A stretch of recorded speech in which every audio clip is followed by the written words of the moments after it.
right now on Up with KREM, a plea from healthcare professionals to school leaders as hospitals in the region are extremely limited with both space and staffing. Gosh forbid, they might even need mechanical ventilation to keep their lungs, expanding and breathing, because these are some rough viruses. High pressure returns to the inland northwest. That means temperatures on the rise and sunny skies as we head into the holiday weekend, but it also elevates our fire danger. I'll let you know why. We are live all morning long from the historic Fox Theater in downtown Spokane, celebrating a major milestone for this incredible building. You'll find out how you can join in on all the fun in just a bit.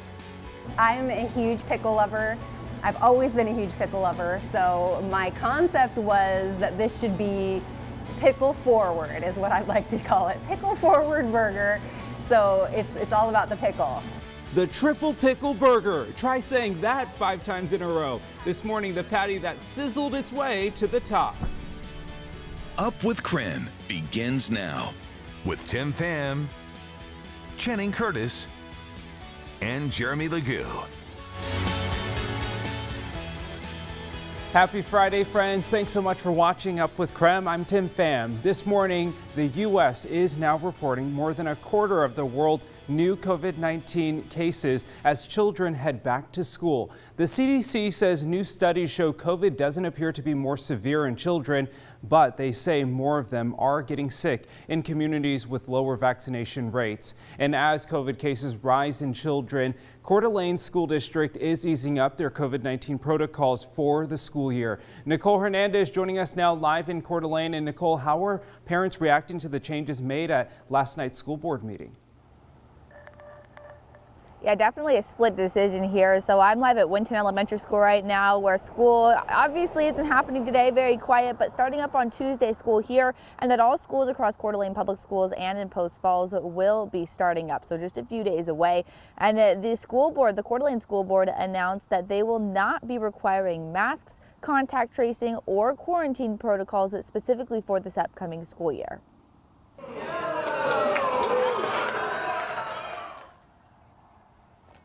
So after the school board announced the new guidelines, anti and pro-mask protesters rallied against each other at the meeting. Both sides argued over the science of masks. Last year, Coeur d'Alene schools did start the year requiring masks, but despite a recommendation from the medical director of the Idaho Division of Public Health, the board decided not to reopen this fall with a mask mandate. The CDA school district also had numerous COVID-19 outbreaks last year. Trust the professionals, trust the doctors, trust your nursing staff. I see Kootenai Medical Center making a cry for help, and we need to answer that. We need to be, come together as a community. Now, board chair member Jen Brumley addressed pro-mask parent concerns about the lack of masking. He said in part, quote, "I don't feel that I should make a decision for the students on what is happening in the community." Now, across state lines in Washington state, there are schools that are requiring masks. That is a requirement for people over in Washington state right now. So as the school year starts there, obviously very different rules between the states here. But coming up in the next half hour, we will also be hearing from a doctor who was part of hundreds of doctors that sent a letter to the school district pleading for them to put masks requirements in place because of the uptick in cases that they're seeing in their hospital. Live in Coeur d'Alene, I'm Nicole Hernandez. The time now 6:04. Let's head outside with meteorologist Jeremy Legoo. Jeremy, we are heading into a 3-day weekend for some, and yeah, it is going to be one of, it's kind of like that last big weekend of summer, and so I bet a lot of people will be outside this weekend. What can they expect? It's going to be a beautiful one, Tim. Even as you and I are back at work on Monday, I'm still going to be checked out, so I'll be on a 3-day weekend. Pretty much. But physically I'll be here. All right, let's get you out the door and let you know what to expect. It is going to be a fantastic weekend. I'm joking, but I can predict that I'm probably going to be outside enjoying this weather a little too much, and here's why. Right now, it's temperatures hanging out near 50 degrees. It's a nice cool start to the day. Now, it's 50 at the airport, but we are down in the 40s in Spokane itself. This is always at the international airport, and we tend to differ a little bit here in town. So We are in the 40s. You're in the 40s in Coeur d'Alene where you saw Nicole all bundled up, 44 degrees. I'd be bundled up, 39 in Sandpoint, 44 in Moses Lake, and 56 in Wenatchee. When it comes to air quality, we sit at 35. That's good. Tomorrow between good to moderate, trending a little closer to unhealthy for sensitive groups overnight, Saturday into Sunday. And that's all because of our changing weather pattern. But that weather pattern keeps clear skies overhead, and it keeps temperatures on the rise. And in fact, they keep rising as we head into the next couple of days. Later on this afternoon, we're up to 80 degrees here in Spokane under mostly sunny skies. It's going to be a beautiful one, but stick around because we climb up to 80 today. And then as we get into the next couple of days, temperatures climb even more. And I've got your Labor Day forecast coming up in just a bit. It is time for your morning rush. More news in less time. Officers responded to a shooting downtown at the Bank of America building. It happened on Thursday near Riverside Avenue and Howard Street. When police arrived, the victim and suspect were gone. Officers later found the victim and brought him to Sacred Heart. Police are still looking for the suspect. Security from the bank called and said that there had been a shooting. Officers were very nearby. It was our downtown NRO units. They happened to see the victim who was uncooperative. We were able to locate the victim and get him to the hospital.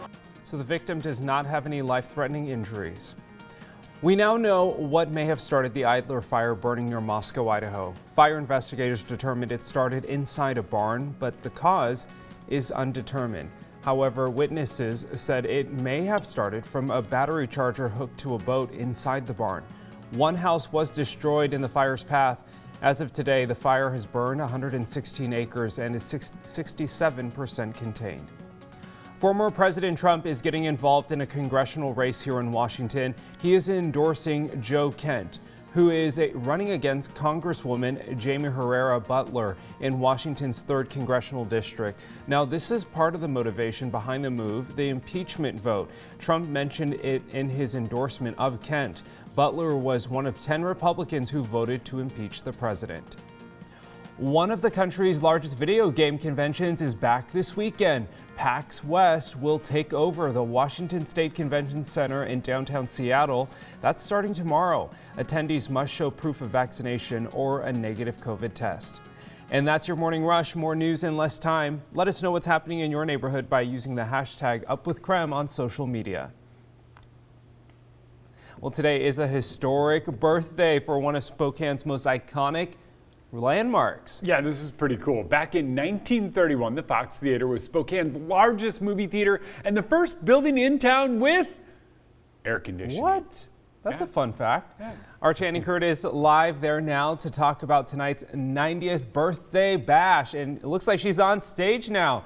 Look at that. Do something. Yeah. No, I'm sorry, Channing. Don't be like Jeremy singing Mamma Mia. No. Jeremy, I'm leaving all the singing to you now. Listen, y'all know I have a flair for the dramatic, so I had to get on this stage, but I am not going to sing. Nobody wants that.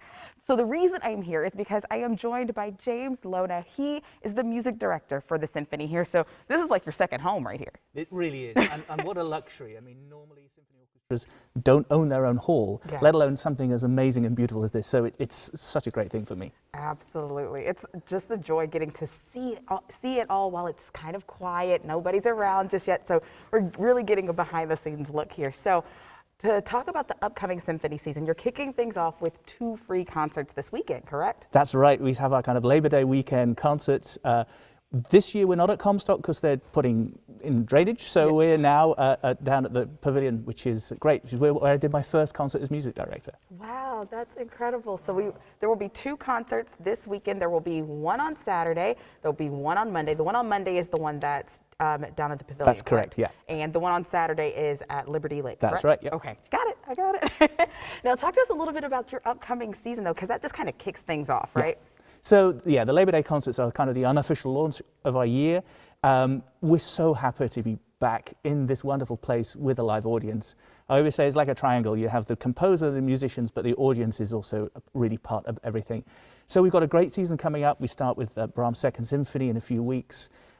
We have a celebration for Beethoven's birthday, which is a bit delayed, and really, we've got some great soloists, great music all throughout the year, and we have a pop series, we have movies. Star Wars is coming up later in the year, so it's really something for everyone. And I would say, if you've not been in this hall, if you don't get the chance to come down today, come see a symphony show, because it's really spectacular. Absolutely, or maybe just do both.